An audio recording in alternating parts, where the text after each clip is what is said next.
সালামু আলাইকুম।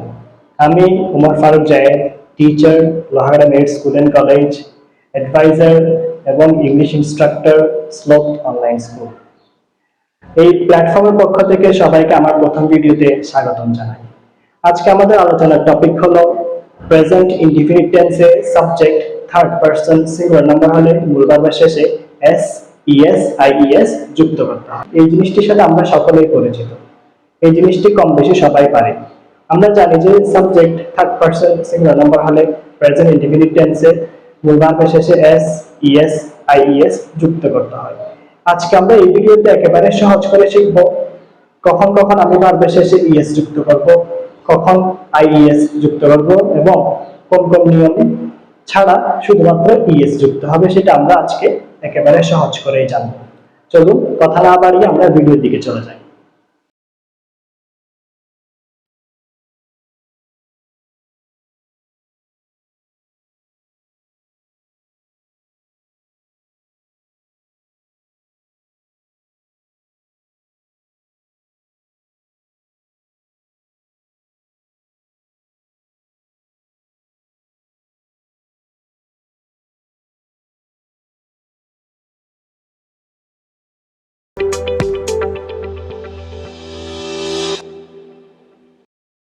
তাহলে এক নাম্বার শর্ত হচ্ছে এটা প্রেজেন্ট ইনডিফিনিট টেন্স হতে হবে।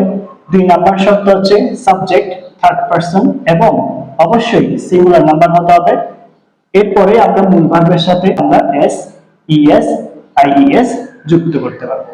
তাহলে আমাদের সেন্টেন্সটি কোন কোন সময় প্রেজেন্ট ইনডিফিনিট টেন্স হবে?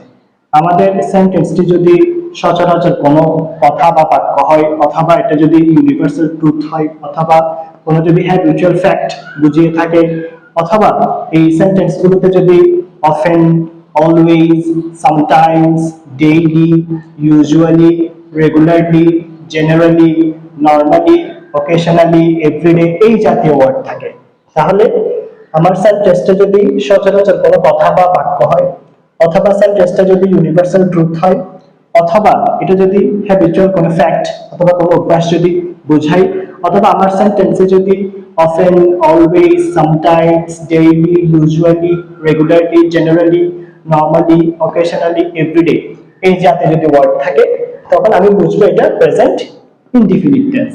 এরপর আসুন সাবজেক্ট। তাহলে সাবজেক্ট হচ্ছে বাক্যের মধ্যে যাকে নিয়ে কোনো কথাবার্তা বলা হয় তাকে আমরা সাবজেক্ট বলে চিনে থাকি, ঠিক আছে? তাহলে এই যে সাবজেক্ট, তাহলে সাবজেক্ট নির্বাচন করার ক্ষেত্রে আমাকে দুইটা জিনিস অবশ্যই মাথায় রাখতে হবে।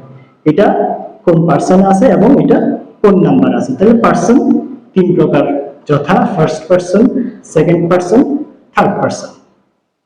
তাহলে এখন আমি যে বক্তা, আমি এখন আপনাদের সামনে আমার বিষয়টা উপস্থাপন করতেছি, আমি ফার্স্ট পার্সন, আপনারা শুনতেছেন শ্রোতা আপনারা সেকেন্ড পার্সন, আর এখানে আমি আপনি ছাড়া অন্য কোনো ব্যক্তি হচ্ছে থার্ড পার্সন। খেয়াল করুন। তাহলে পার্সন তিন প্রকার, first person, second person, third person. তাহলে ফার্স্ট পার্সনের মধ্যে I singular, we plural, you. You নিয়ে যদি কিছু কথা বলতে চাই, ইউ সিঙ্গুলার হোক বা প্লুরাল হোক, ইউর অর্থ তুমি হোক বা তোমরা হোক, ইউ সবসময় প্লুরাল ভাবটা প্রকাশ করে। ইউর সাথে ইজ হয় না কখনো, ইউর সাথে আর হয়, ইউর সাথে ওয়াজ হয় না, ইউর সাথে ওয়্যার হয়, ইউর সাথে হ্যাজ হয় না, ইউর সাথে হ্যাভ হয়। ঠিক তেমনি ভাবে আমরা আমাদের প্রতিদিনকার ইংরেজিতে যদি আমরা খেয়াল করি, ইউ সিঙ্গুলার প্রকাশ করলেও প্লুরাল প্রকাশ করলেও ইউ সবসময় প্লুরালের মতো একটা আচরণ করে। এরপরে থার্ড পার্সন। তাহলে প্রথম ব্যক্তি যে কথাবার্তা বলে বা যে কথা বলে সে ফার্স্ট পার্সন, যে শুনে সে সেকেন্ড পার্সন। এই ফার্স্ট পার্সন, সেকেন্ড পার্সন ব্যতীত বাকি সকলে থার্ড পার্সন।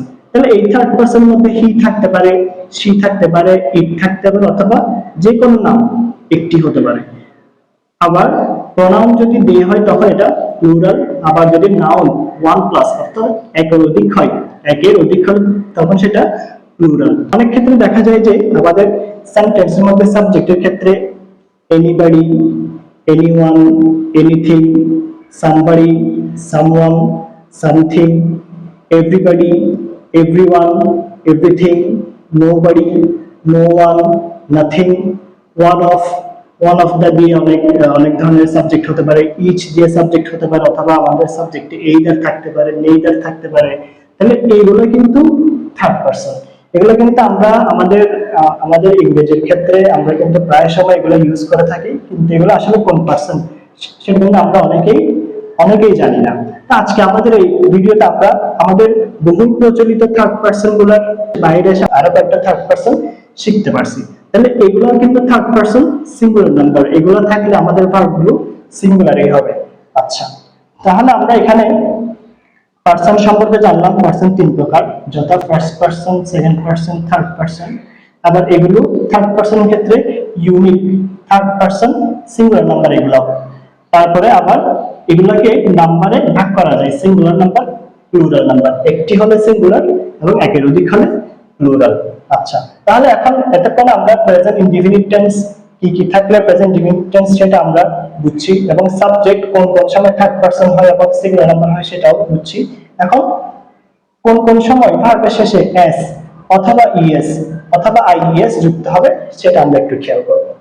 তাহলে প্রথম হচ্ছে ইএস। ইএস যুক্ত হওয়ার নিয়ম পাঁচটি।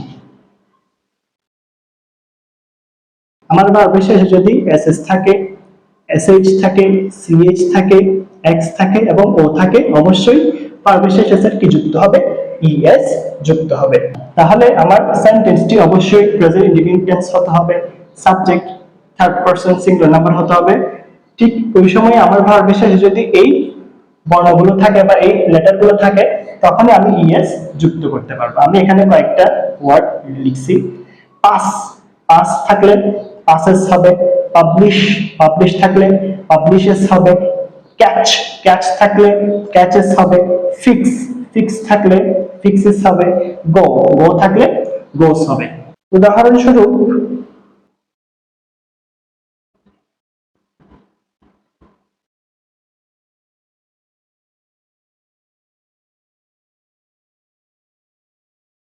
Omar go to school regularly. তাহলে প্রথমে দেখা যাচ্ছে রেগুলারলি আছে। ক্রাইটেরিয়াতে আমরা একটা জিনিস উল্লেখ করেছিলাম, সেটা হচ্ছে আমাদের সেন্টেন্স যদি এই জাতীয় ওয়ার্ডগুলো থাকে তখন সেটা প্রেজেন্ট ইনডিফিনিট টেন্সকে নির্দেশ করবে।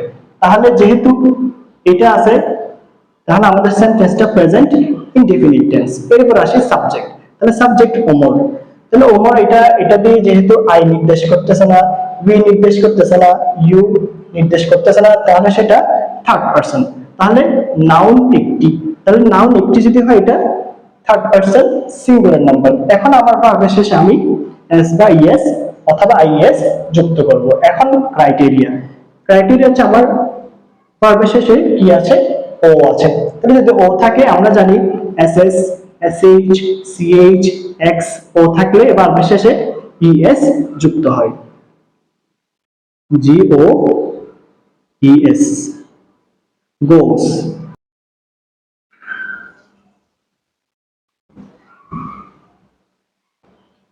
আমরা আরেকটি উদাহরণ দেখি।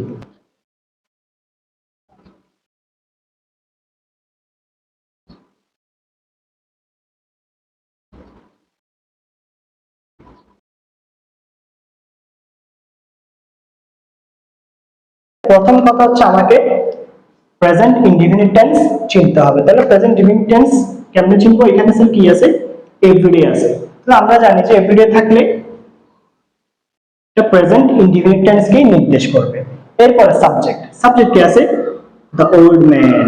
তাহলে দ্য ওল্ড ম্যান, এটা যেহেতু দ্য ওল্ড ম্যান ধারা আই কে নির্দেশ করতেছে না, উই কে নির্দেশ করতেছে না, ইউ কে নির্দেশ করতেছে না, সেহেতু আমার এই সাবজেক্টটা থার্ড পারসন। তাহলে the old man, the old man কে দিয়ে যেহেতু একজনকে নির্দেশ করতেছে, সেহেতু এটা থার্ড পারসন সিঙ্গুলার নাম্বার। তাহলে থার্ড পারসন সিঙ্গুলার নাম্বার হলে ভার্বের শেষে এস, ইএস, আইইএস যুক্ত করতে হবে। এখন আমি দেখবো যে আমার ভার্বের শেষে কি আছে? সিএইচ, সিএইচ থাকলে ইএস যুক্ত করতে হবে। তাহলে catches, C A T C H E S, catches. তাহলে আশা করি আমরা এই রুলসটা সম্পর্কে বুঝতে পেরেছি। আমার ভার্বের শেষে যদি স্যার এসএস থাকে, এসএইচ থাকে, ch থাকে, x থাকে, o থাকে, তখন আমি আমার ভার্বের শেষে es যুক্ত করব। এবার আসি ies। তাহলে ies যুক্ত হওয়ার নিয়ম একটি। আমার ভার্বের শেষে যদি y থাকে, y এর আগে যদি কনসোনেন্ট থাকে, তখন y টা উঠে গিয়ে y এর স্থানে ies বসে। এখানে আমি একটা एग्जांपल নিয়ে এসেছি, cry। cry এর শেষে দেখা যাচ্ছে y আছে, y এর আগে কনসোনেন্ট r আছে। তাহলে যেহেতু y এর আগে কনসোনেন্ট r আছে, সেহেতু y টা উঠে গিয়ে ies বসছে। আমরা এটার জন্য একটা एग्जांपल দেখব।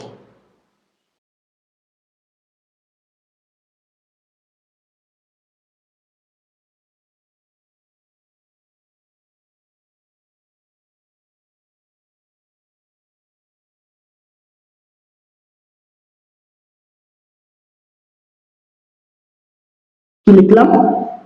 Mina usually fly her kite in the evening। Mina সচরাচর তার ঘড়িটি বিকেল বেলা উড়ায়।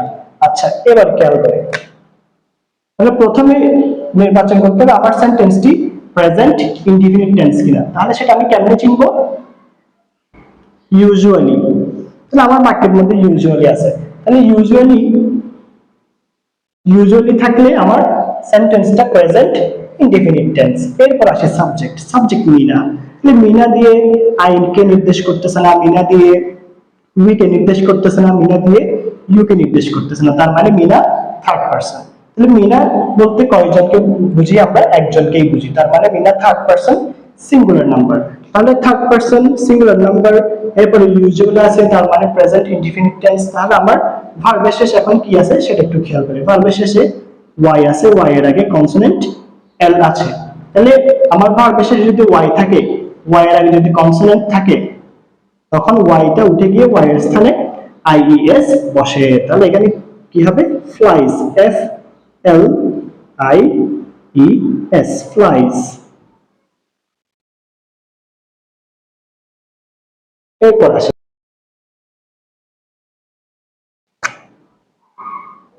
es এর নিয়ম গেল, ies এর নিয়ম গেল। এখন s কখন বসবে? তাহলে ভার্বের শেষে es যুক্ত করার নিয়ম 5টি, ies যুক্ত করার নিয়ম 1টি। এই 6টি নিয়ম, মোট 6টি নিয়ম বাদ দিলে বাকি সব ভার্বের সাথে আমি আমার সেন্টেন্সটা যদি প্রেজেন্ট ইনডিফিনিট টেন্স হয়, এরপর আমার সাবজেক্ট যদি থার্ড পারসন সিঙ্গুলার নাম্বার হয়, এবং ভার্বের শেষে যদি s ss sh ch x o না থাকে, এবং যদি কনসোনেন্ট প্লাস y না থাকে, তখন আমি অনায়াসে ভার্বের শেষে s যুক্ত করে দিব। আমি আবার বলছি, es যুক্ত হওয়ার নিয়ম 5টি, ies যুক্ত হওয়ার নিয়ম 1টি। তাহলে এই 6টি নিয়ম বাদ দিলে, বা এই 6টি নিয়মের আওতায় যদি কোনো ভার্ব না পড়ে, তখন আমি অবশ্যই আমার subject third person singular number হলে, আমার সেন্টেন্স প্রেজেন্ট ইনডিফিনিট টেন্স হলে আমি s যুক্ত করে দিব। একটি एग्जांपल দিই।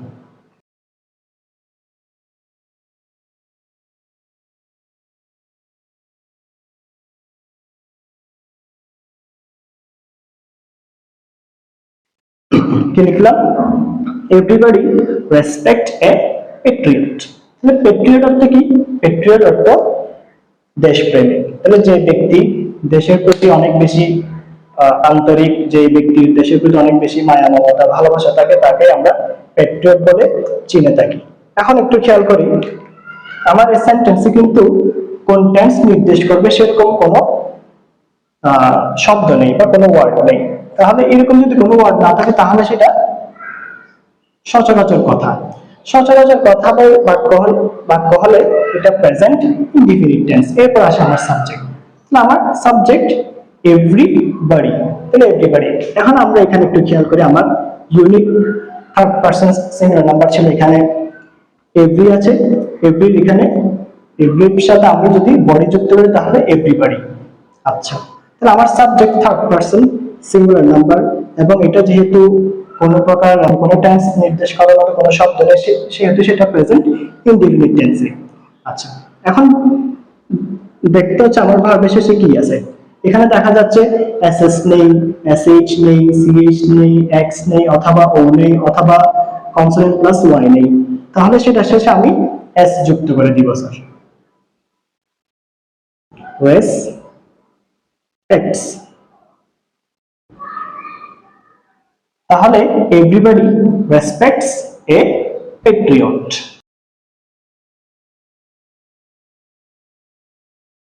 ফাইনালি আরেকটা মাত্র এক্সাম্পল দিয়ে আমরা আমাদের আজকের এই ভিডিওটি শেষ করব। সেটি হচ্ছে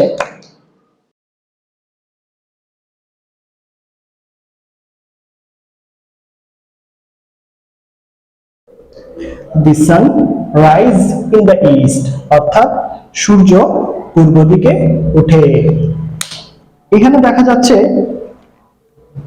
এটা কোন টেন্স সেটা নির্দেশ করার মতো কোনো ওয়ার্ড নেই। তাহলে এখন আমি কি করব? তাহলে দেখা যাচ্ছে এটা সূর্য পূর্ব দিকে উঠে বা উঠবে বা উঠেছিল বা এরকম একটা এখানে ভাব প্রকাশ করতেছে। তার মানে সূর্য কি পূর্ব দিকে একদিন উঠে নাকি প্রতিদিন উঠে, নাকি এক সপ্তাহে একবার উঠে, নাকি এক মাসে একবার উঠে? তাহলে যেহেতু সূর্য প্রতিদিনই একই নিয়মে উঠে সেহেতু সেটি চিরন্তন সত্য। চিরন্তন সত্য বা ইউনিভার্সাল ট্রুথ। তাহলে ইউনিভার্সাল ট্রুথ হলে প্রেজেন্ট ইনডিফিনিট টেন্স। এরপর আমার সাবজেক্ট দ্য সান, অর্থাৎ third person.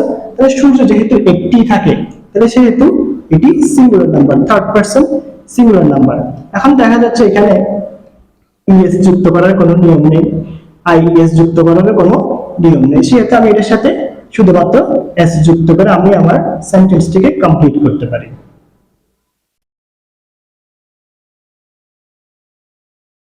rises, the sun rises in the east। উদাহরণ সব দেওয়া হয়ে গেল।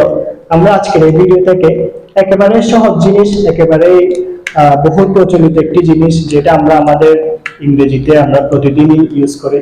প্রেজেন্ট ইনডিফিনিট টেন্স হলে subject third person singular number হলে মূল ভার্বের শেষে এস, ইএস, আইইএস যুক্ত করতে হয়।